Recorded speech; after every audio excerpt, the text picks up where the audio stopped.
Pronto, boa noite. Mais uma vez trazemos um tema que percebemos candente no mercado, sobretudo de capitais, mercados financeiros, e decidimos hoje prestar uma visita especial a diferentes atores intervenientes do mercado, empresários de dimensão média, pequenas e médias empresas, para aferir a estrutura de capital, para aferir os nós de estrangulamento no processo de financiamento. Nós temos como possíveis problemas, testaremos isto no mercado, o problema gritante e crescente de financiamento que constrange o crescimento das pequenas e médias empresas e, consequentemente, constrange igualmente o crescimento econômico, se assumirmos que a relação crescimento econômico e tecido empresarial é direta. E, portanto, vamos hoje ouvir de forma muito atenta os grandes anseios e os grandes desafios que o segmento de pequeno e médio porte de empresários comporta. Passamos desde já a ouvir alguns empresários.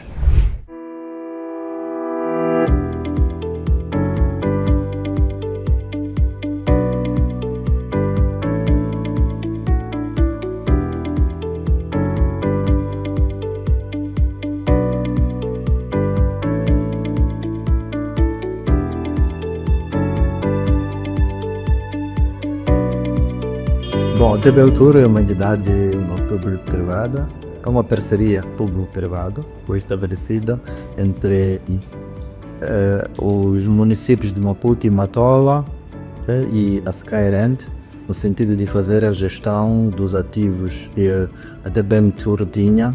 A TPM tinha, quando foi extinta a TPM, no âmbito da criação do município da Matola.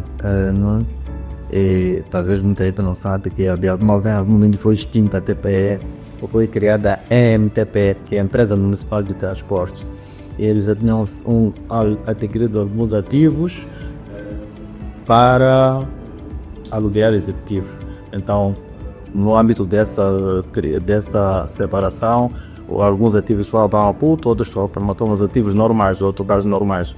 Aqueles outros que tinham sido adquiridos para projetos concretos como de rentabilização, para a melhoria do cash flow da entidade, então passaram para a nova empresa que foi criada, que é a TPAltura. Então surgiu já em 2014, usa finalizada, era mesmo rentabilizar esses autocarros executivos que a empresa, os TPL já tinham na altura. Então foi feito esse concurso que a Skyrent entrou como parceiro estratégico que está na gestão desta sociedade. Então, de 2014 para cá, começamos a fazer as nossas operações. Então, como pode imaginar, os acionistas que são os dois pertencem, vamos dizer, ao Estado, não entraram com capital, entraram apenas com meios. Então a Skyrent é que entrou já com capital. Mesmo assim, tendo em conta o estágio em que estavam os meios com que os outros entraram com eles na sociedade, havia necessidade de pôr esses meios em melhores condições. E mesmo depois de pôr os meios em melhores condições, era preciso ainda injetar capital para poder, como posso dizer, para ter mais ativos, de modo a servir os interesses do público, né? Todos os meses devem a direção de TPAltura deve prestar contas a estas duas entidades.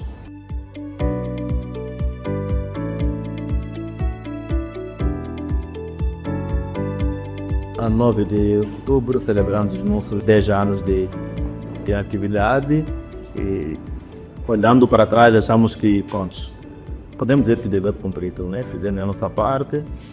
Hoje estamos representados em mais de 7 províncias. Começamos pela Zona Norte e fomos descendo, né? Primeiro entramos em Cabo Delgado, depois de Cabo Delgado fomos para Nampula, Tete, depois Beira, Beira, depois aonde? Sim, no fim de Lapuz, mas pronto, acho que Beira foi uma das outras. Então, no ano passado, decidiu-se que poderíamos começar com uma rota internacional. Okay? Então, começamos a fazer os preparativos de criação da equidade e tudo mais, e também desenho de como é que seria a operação.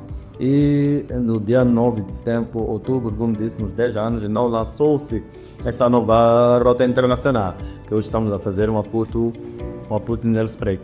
Não, era preciso também um outro investimento que está para se fazer. Então, começamos já a fazer essa rota numa base diária. Para ser sincero, tivemos algum pregaço pelo seguinte: com fundos próprios é difícil a gente crescer ao ritmo que pretendemos, ok? Sempre pretendemos ir à banca para precisar para ter o investimento para poder alavancar. Infelizmente, nós temos que fazer os investimentos com fundos próprios, ok? Foi isso que a gente vem fazendo até hoje, mas se tivéssemos que fazer com fundos alheios, acho que estaríamos muito mais avançados onde nós estamos hoje. Tem que dizer que temos sorte, né? Porque algumas entidades aceitaram nos dar os meios, ok?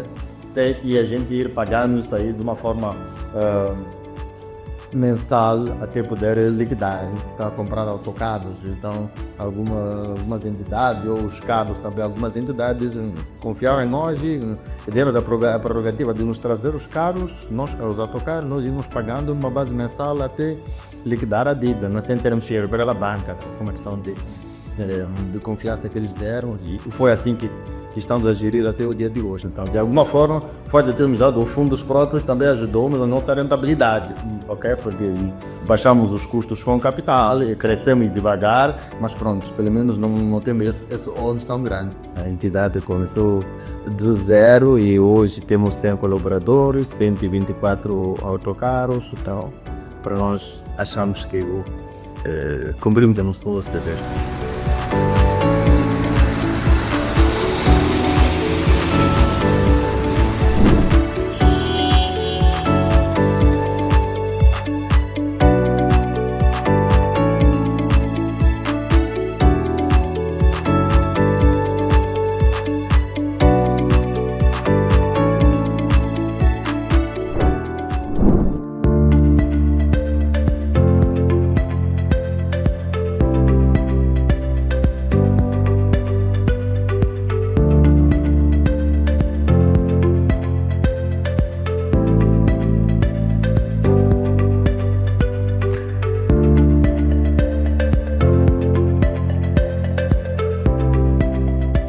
Queria dizer que eu sou Virgílio Citoy, sou o CEO do Grupo Capital Provider, que detém inúmeras empresas, tal como a Pirâmide, que é uma empresa de construção civil, tem também a Capital Provider, tem a Trust, tem também uma Microcrédito e dentre outras pequenas empresas que tenho e detenho certas participações. Agora, fora também a ser um empresário, também faço ativismo social. Atualmente sou presidente pelouro das indústrias gráficas para a PME. Fora este cargo que eu tenho também para a associação, também tenho passado a vida a ajudar jovens a darem o melhor de si. Agora, como é que o Virgílio tornou-se um empresário, como é que surgiram as minhas empresas, ou como tornei-me um empreendedor? Bom, isso tornou-me por uma simples questão, né? Eu tenho uma mente inquieta. Primeiro ponto. E o segundo ponto é que eu tenho o dom da excelência. Eu gosto de ver coisas bem feitas. E por vezes, quando tu gostas de ver as coisas bem feitas, tu às vezes tens de fazer pessoalmente. Tens de acompanhar pessoalmente. Então, praticamente... E também frisar que em toda a minha vida eu nunca tive nenhum contrato de trabalho, né? Eu nunca pautei por achar que devia ou trabalhar para alguém. Aquilo que eu procurei fazer no meu passado foi procurar aprender caminhos sobre como eu poderia me tornar um empresário, não só um empresário, como também um grande empresário. Então, há praticamente 11, 12 anos, eu criei a minha primeira empresa. Criei a minha primeira empresa, por quê? Porque eu sempre dividi os meus objetivos em curto, médio e longo prazo. Bom, criei a minha primeira empresa com o intuito dela ser um veículo que pudesse me levar aos meus projetos médios e longos, né? Isto é, então depois da minha primeira empresa eu tive que criar a minha segunda empresa, que era uma empresa que já tinha uma visão mais abrangente, né? Uma visão mais clara. Nós os jovens, primeiro, aliás, não é preciso ser jovem, mas todo mundo, na primeira empreitada, corre riscos de erros, né? Erros normais, né? Da experiência. E as minhas primeiras empresas não deram lá muito certo, né? Se calhar era também por falta de experiência, não tinha um espírito muito resiliente e não conhecia melhor o mercado. Então, no âmbito da criação das minhas empresas, enquanto o tempo andava, eu procurei aprender como é que o próprio mercado funcionava e como eu poderia me estabelecer no próprio mercado e como é que eu poderia reconstruir uma nova identidade a mim que pudesse me facilitar a fazer negócios da melhor forma, né? Então, há praticamente 10 anos comecei mesmo a fazer o negócio como devia fazer, legalizei as minhas instituições e segmentei o meu público-alvo, né? Segmentei o meu público-alvo. Como é que eu segmentei o meu público-alvo? Eu tive que analisar quem naquele momento poderia me dar a melhor solução. Então, foi quando comecei a trabalhar com instituições como ONGs, né? Porque no âmbito da criação eu tentei estudar o que poderia gerar o melhor fluxo de caixa para mim, né? E sabendo as dificuldades, nem são dificuldades, na verdade é a forma como as outras instituições funcionam, né? O Estado tem a sua forma de pagar, tem a sua forma de contratar e também instituições privadas também têm um outro modelo de contratação e modelo de pagamento. Então, de acordo com a minha análise, aqueles que melhor dariam uma solução eram as ONGs, né? Porque eu tinha um olhar, eu tinha uma visão. E a minha visão de tanto ser grande, eu não podia me contentar só com pequenas empresas, porque eu tinha a ideia de construir uma empresa grande durante um determinado tempo. Eu estipulei que o meu crescimento curto, médio e longo tem este tempo. No início do meu trajeto, eu abracei a pequenos empreendedores, a indivíduos, né? Qualquer pessoa que quisesse uma coisa eu personalizava e vendia, mas desenhei este processo para um curto tempo, quer dizer, fui fazendo negócios informais com o intuito dos pequenos negócios informais me darem a propriedade ou me darem a capacidade de legalizar a minha empresa, e depois de legalizar a minha empresa comecei a procurar instituições um bocadinho que pudessem me dar um retorno melhor. Quer dizer, então depois de legalizar comecei a procurar as ONGs, submeti as propostas e comecei a trabalhar com as ONGs. Mas mesmo quando trabalhava com as ONGs, já no meu projeto médio a longo prazo, eu comecei a desenhar uma visão um bocadinho mais melhorada, né? Porque eu sistematicamente atualizo a minha visão, né? Sistematicamente eu paro e analiso. Olho a conjuntura, olho como é que as coisas estão no dado momento, olho para a minha visão e tento perceber se a minha visão ainda se encaixa nos tempos, né? Agora dizem muitos, estamos na geração Z, será que a minha visão ainda encaixa nos da geração Z? Então, e graças a Deus, de lá para cá, a empresa tem vindo, o grupo neste caso tem vindo a crescer muito, a Trust, que é a empresa hoje em alusão, também tem vindo a crescer muito, e hoje contamos com mais de 18 colaboradores, divididas em vários grupos, né? Em várias empresas do grupo, e estamos aqui a crescer. Apesar das dificuldades do mercado, nós não olhamos para as dificuldades como um entrave, nós olhamos para as dificuldades como uma forma de aprender. Quer dizer, se um exercício está complicado, significa que alguma coisa está errada na fórmula. Ou procuramos quem sabe melhor e nos explica como ultrapassar, e ultrapassamos, porque a ideia é esta: se alguma coisa está difícil, alguma coisa está errada dentro da coisa difícil. Então é procurar perceber qual é o erro que está a dificultar com que eu transite esta questão. As fases difíceis das nossas vidas são para te atribuir um novo título. Então eu uso sempre esta forma de pensar, porque quando chega uma fase difícil da minha vida, eu começo a pensar: uau, está a vir uma nova forma, está a vir um novo título para mim. Então eu abraço, supero e avanço.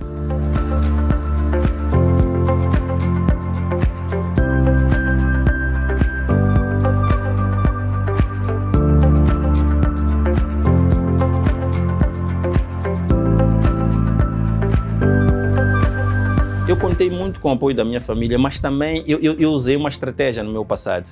Eu olhei para que tipo de negócio gera melhores lucros. e que eu pudesse, sem estar formalizado, começar a fazer. Antes de eu legalizar a empresa, tal como a Capital, como a Trust, tal como tantas outras, eu fazia pequenos empréstimos dentro da minha família. Ok? Eu arranjei um capital, anunciei dentro do grupo da minha família que eu estava a começar a fazer empréstimos de dinheiro. Eu fazia empréstimos dentro da minha família e este dinheiro dos empréstimos dentro da minha família pôde multiplicar de forma muito rápida e foi a partir daí que eu comecei a fazer o plano. Então, eu misturava dentre os outros negócios que eu tinha, que me geravam algum tipo de lucro, eu usava os mesmos lucros que eu ganhava dentro dos outros negócios e aplicava dentro da microcrédito, que tinha uma capacidade maior de gerar lucros. Eu arranjei uma bolsa onde eu pudesse multiplicar até os lucros. Então, comecei a multiplicar os meus lucros através da microcrédito. Então, o microcrédito foi, na verdade, uma estratégia muito grande para a minha vida, porque ajudou-me bastante. Fala-se muito, atualmente, de apoios, de igualdade de oportunidades, né? E vou pegar só essas duas coisas. Por exemplo, se tu vais hoje em dia, pedes uma oportunidade ao banco para um empréstimo, para poder avançar com um negócio, que tens a certeza de que o negócio vai se efetivar, porque inclusive tens uma PO do próprio negócio e tu te deparas com uma camada de burocracias. Por que eu digo camada de burocracias? Porque ultrapassas uma questão documental, depois vão te pedir outra camada que já são os colaterais, e depois da camada dos colaterais vão te pedir, dentre outros aspectos, que para um negócio que tu se calhar só tens uma semana para efetivar o teu negócio. Então, quando aquela porta difícil nega de abrir, obviamente que tu vais partir para uma outra opção, né? É aí onde nós começamos a lidar com os microcréditos, que de certa forma dependem de uma promessa tua. Ok, eu preciso do valor X, dentro da data XX eu vou fazer o pagamento. Levas o dinheiro, investes, entregas os produtos que tu deves entregar, mas depois da entrega dos produtos começamos a ter alguma dificuldade.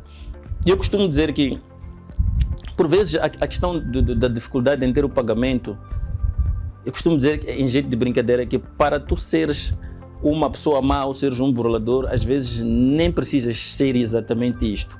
Mas alguma coisa pode falhar, tanto com o sistema de pagamento, ou alguma falta de capital, ou alguma coisa relativa às finanças, e tu não teres o dinheiro dentro do tempo esperado que tu deverias ter. Então começas a entrar em falta com as outras instituições.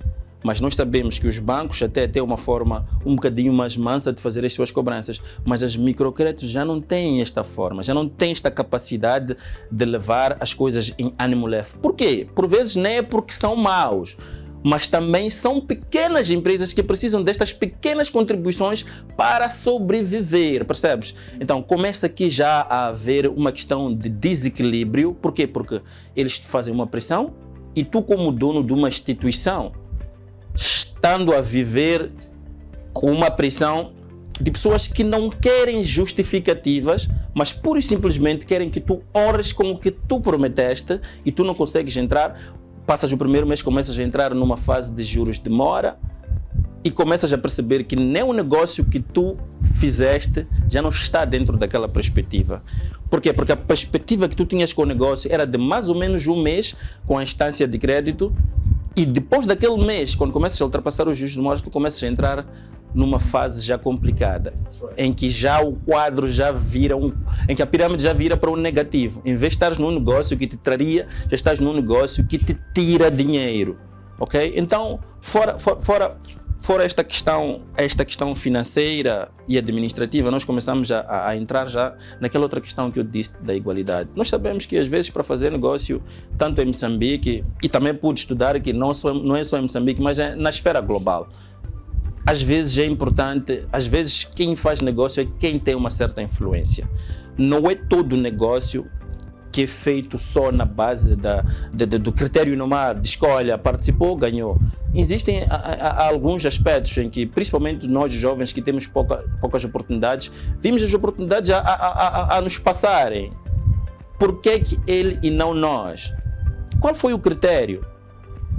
E chegamos a não ter respostas em relação a isso. Mas nós fizemos o estudo e analisamos e vimos que não é um problema nacional, é um problema global. O tráfico de influências é um problema global.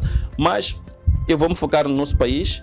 Junto ao Pelouro em que eu estou a dirigir, nós estamos a lutar bastante para poder melhorar esta questão. Não só a questão da igualdade nas oportunidades, mas também esta questão, principalmente dos colaterais. Eu parto do princípio que não só indo para as oportunidades, porque se eu tenho dinheiro eu posso forçar algumas oportunidades ou posso inovar ao ponto de ser ouvido, porque os jovens têm este problema de não poder ser ouvido. Mas para ser ouvido é preciso ser ousado, é preciso fazer campanhas, é preciso fazer alguma coisa que me dê poder para fazer isto. Porque, por exemplo, eu falo muito das oportunidades, mas também há muita coisa a ver com esta questão da oportunidade. Posso reclamar muito da oportunidade e depois eu descobri que não, eu que não estou a trazer a qualidade. Então, antes de eu entrar muito para esta questão da reclamação, é importante olhar que as micros e as pequenas empresas também precisam fazer muito esforço para estar a par da competição, ok? Porque também, eu vou aproveitar e falar uma coisa, há um debate que foi aberto agora, porque nós andamos a reclamar muito agora, porque as oportunidades fogem muito, as grandes empresas têm um preferencial fazerem as coisas com empresas internacionais. Eu vou falar mesmo do mercado sul-africano. Existe muita preferência para o mercado sul-africano, por quê? Porque o mercado sul-africano tem uma tecnologia muito mais avançada que a nossa. Não há nenhuma forma de competir com a África do Sul sem equilibrar esta forma da nossa balança. Então, para que realmente haja esta questão do equilíbrio ou da forma igualada de competição, é muito importante que também as pequenas empresas tenham muitas mais oportunidades. E também nessas mais oportunidades é preciso perceber que oportunidades nós estamos a dar, porque todo mundo precisa de crescer. E se eu quero crescer, eu preciso que tu me dês uma oportunidade para que eu cresça. Eu não, principalmente esta capacidade financeira, sem que eu ganhe pequenos concursos, eu vá atualizando o meu equipamento, eu não tenho como competir com uma grande instituição. Então, o dilema é o mesmo. Na verdade, há muita falta de dinheiro sob circulação nas pequenas empresas, para que estas pequenas empresas um dia possam crescer e serem grandes empresas. O que está a acontecer? Os dinheiros circulam nas grandes empresas. E aí é que está a dificuldade.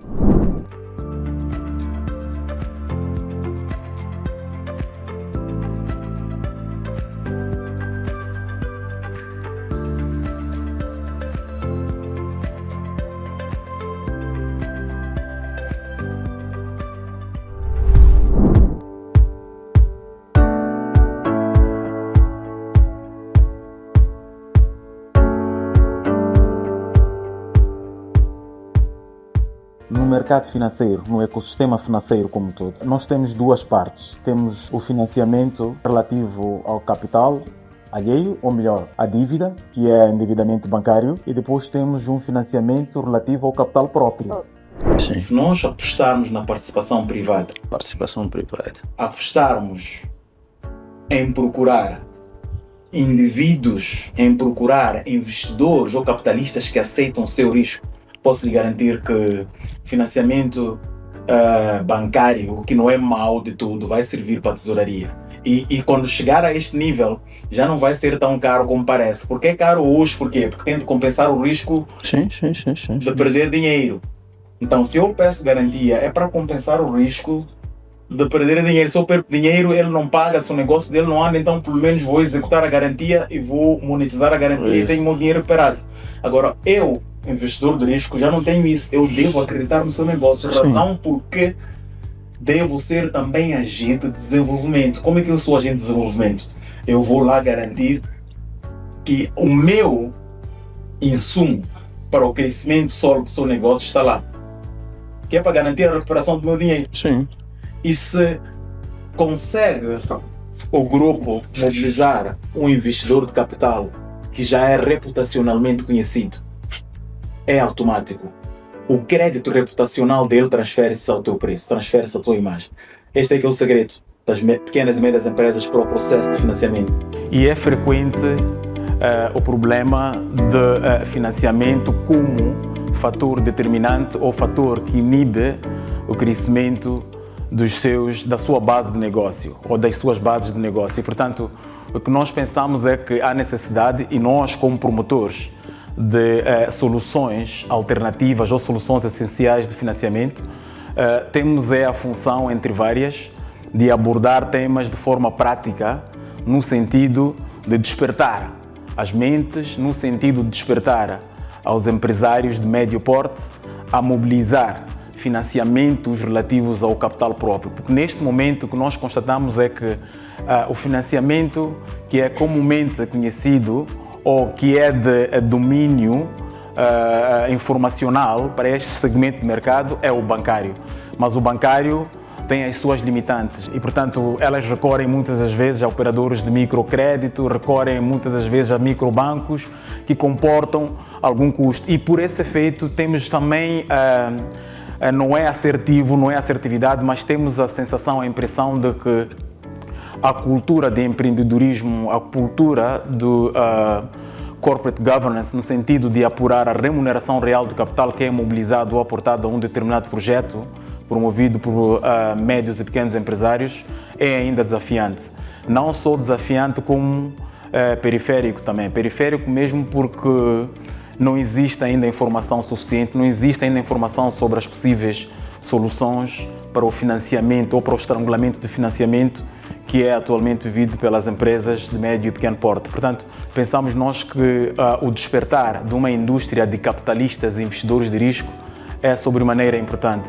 E por esse efeito nós fizemos chegar essa mensagem aos investidores e pensamos que eles vão passar a capitalizar isso e há de ser exatamente o fenómeno de boca a boca, eles vão transmitir isso aos outros e continuaremos este trabalho porque decidimos despertar a sociedade, decidimos complementar o serviço dos outros incumbentes, no sentido de garantirmos um mercado bolsista também mais vibrante porque a ideia é garantir um resultado que estreita as condições de acesso de pequenas e médias empresas na admissão como emitentes e a segurança das aplicações dos investidores. Portanto, estamos a falar de uma bolsa que tem de ser um indicador da profundidade da relação empresa e investidor.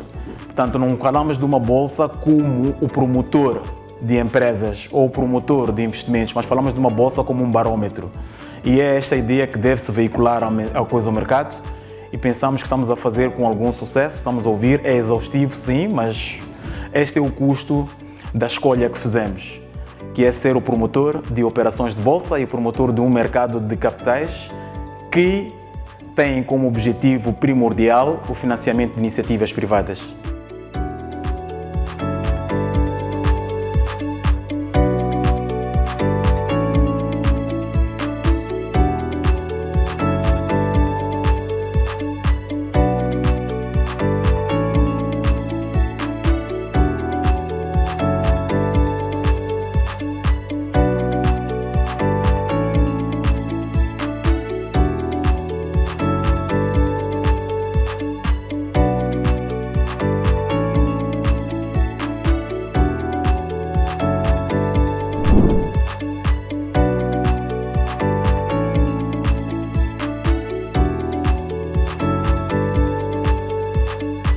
Agradeço a presença, agradeço a conversa e acho que temos muito que podemos explorar.